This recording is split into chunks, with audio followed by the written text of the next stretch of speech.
ദൈവനാമത്തിന് മഹത്വമുണ്ടാകട്ടെ.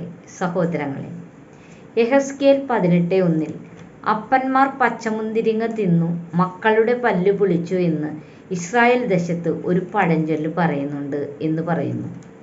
ഈ ഭൂമി ഒരിക്കൽ നല്ലതു മാത്രം നൽകിയിരുന്നു. അന്നിവിടെ മുള്ളില്ല, പറക്കാരയില്ല, അങ്ങനെ ദോഷകരമായതൊന്നും ഉണ്ടായിരുന്നില്ല.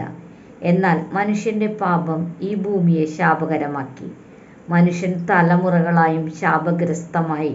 പിറന്നു വീഴുന്ന കുഞ്ഞിന് എന്തെല്ലാം അരിഷ്ടതകൾ, പിന്നീട് അങ്ങോട്ടുള്ള ജീവിതത്തിൽ അതനുഭവിക്കേണ്ടി വരുന്ന പ്രയാസങ്ങൾ, കഷ്ടപ്പാടുകൾ.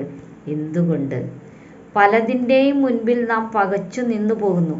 പലരും അതിന് പല മറുപടിയും പറയും. തൻ്റേതല്ലാത്ത കാരണങ്ങളാൽ വരുന്ന കഷ്ടപ്പാടുകളും അതിന് മുതിർന്നവർ നൽകുന്ന വിശദീകരണങ്ങളും നമ്മൾ കേൾക്കാറുണ്ട്.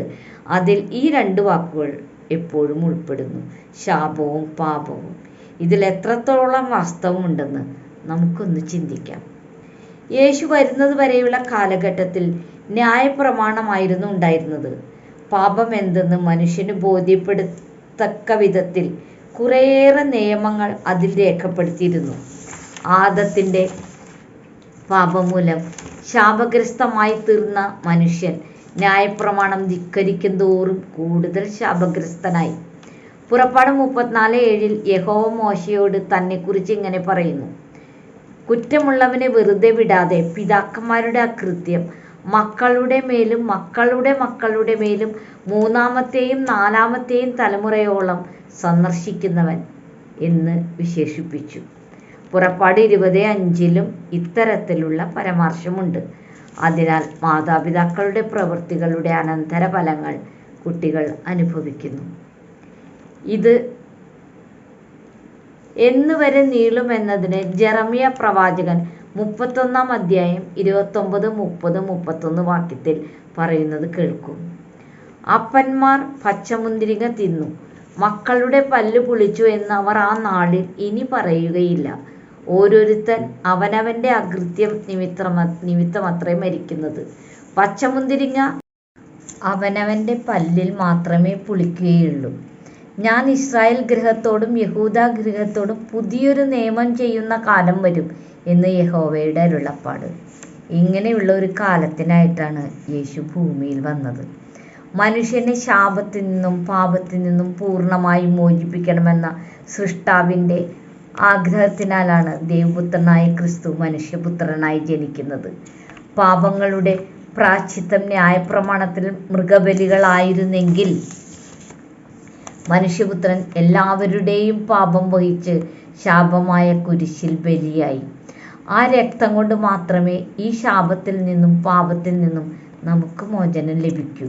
1 യോഹന്നാൻ 1:7 യേശുവിൻ്റെ രക്തം സകല പാപവും പോക്കി നമ്മെ ശുദ്ധീകരിക്കുന്നു എന്ന് പറയുന്നു. വെളിപ്പാട് 1:5, എബ്രായർ 9:14, മത്തായി 26:28, റോമർ 5:9 ഇവ വായിച്ച് ഇതിനെക്കുറിച്ച് കൂടുതൽ മനസ്സിലാക്കുക. ഇതെല്ലാം ബുദ്ധിയിലൂടെ നോക്കിക്കാണുന്ന മനുഷ്യന് മനസ്സിലാക്കാൻ ബുദ്ധിമുട്ടുണ്ട്. ഈ പ്രപഞ്ചത്തെക്കുറിച്ച് എല്ലാം മനസ്സിലാക്കണമെന്ന് വിചാരിച്ചിറങ്ങുന്ന മനുഷ്യന് അതിൻ്റെ ഒരറ്റം പിടിക്കാനാകുമോ? ഈ ഭൂമിയിലെ ശാപവും പാപവും നീക്കാനാണ് യേശു വന്നത്. യേശുവിൻ്റെ രക്തത്താൽ നാം ശുദ്ധീകരിക്കപ്പെടുമ്പോൾ അത് നീങ്ങിപ്പോകും. ഇതെങ്ങനെ? ഇപ്പോൾ യേശുവിൻ്റെ രക്തം കിട്ടാനുണ്ടോ എന്നൊക്കെ ചിന്തിക്കുമായിരിക്കും. അതിനാണ് വിശ്വാസം. നാം വിശ്വസിക്കണം. ഈ ഭൂമിയിൽ ചൊരിഞ്ഞ യേശുവിൻ്റെ രക്തം എന്നിൽ തെളിച്ച് ഞാൻ ശുദ്ധി പ്രാപിക്കും എന്ന് വിശ്വസിക്കണം. നാം യേശുവിനെ വിളിച്ചപേക്ഷിച്ച് അതിനായി പ്രാർത്ഥിക്കണം. പാപങ്ങൾ യേശുവിനോട് ഏറ്റുപറയണം. 1 യോഹന്നാൻ 1:9 പറയുന്നത് കേൾക്കൂ: എന്നാൽ നമ്മുടെ പാപങ്ങളെ നമ്മൾ ഏറ്റുപറയുന്നുവെങ്കിൽ അവൻ നമ്മോട് പാപങ്ങളെ ക്ഷമിച്ച് സകല അനീതിയും പൊക്കി നമ്മെ ശുദ്ധീകരിക്കുവാൻ തക്കവണ്ണം വിശ്വസ്തനും നീതിമാനുമാകുന്നു. ഈ വചനങ്ങളെല്ലാം വാഗ്ദാനങ്ങളാണ്. വാഗ്ദാനങ്ങൾ പാലിക്കാൻ തക്കവണ്ണം ദൈവം വിശ്വസ്തൻ തന്നെ. യേശുവിൽ വിശ്വസിച്ച് പാപങ്ങൾ ഏറ്റുപറഞ്ഞ് രക്ഷിക്കപ്പെട്ട് സ്നാനപ്പെട്ട് യേശുവിൻ്റെ രക്തത്താൽ പാപവും ശാപവും കഴുകി വെടുപ്പാക്കിയാൽ നിത്യജീവനുണ്ട്. യേശുവിൻ്റെ ദൈവരാജ്യത്തിൽ നമുക്ക് അംഗത്വം ലഭിക്കും.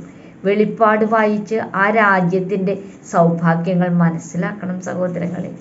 പല കാര്യങ്ങളും നാം ചിന്തിച്ച് തീരുമാനമെടുത്ത് ആ വഴിക്ക് നീങ്ങാറില്ലേ? അതുപോലെ തന്നെയുള്ള ഒരു പ്രവൃത്തി തന്നെയാണ് ഇതും. ചിന്തിക്കണം, തീരുമാനമെടുക്കണം, സ്വീകരിക്കണം. ഇത്രയും ചെയ്താൽ നമ്മുടെയും കുടുംബത്തിൻ്റെയും ശാപങ്ങൾ നീങ്ങും. അല്ലെങ്കിൽ മത്തായി 26:28 പ്രകാരം യേശു സ്ഥാപിച്ച പുതിയ ഉടമ്പടിയുടെ പങ്കാളികളാകാൻ നമുക്കാകില്ല. തലമുറ തലമുറയായി രോഗങ്ങളായും ശാപങ്ങളും പാപങ്ങളും നമ്മെ പിന്തുടർന്നുകൊണ്ടേയിരിക്കും. ഈ വചനങ്ങൾ സ്വീകരിക്കാൻ പരിശുദ്ധാത്മാവ് സഹായിക്കട്ടെ. ദൈവമേവരെയും സമൃദ്ധമായി അനുഗ്രഹിക്കട്ടെ.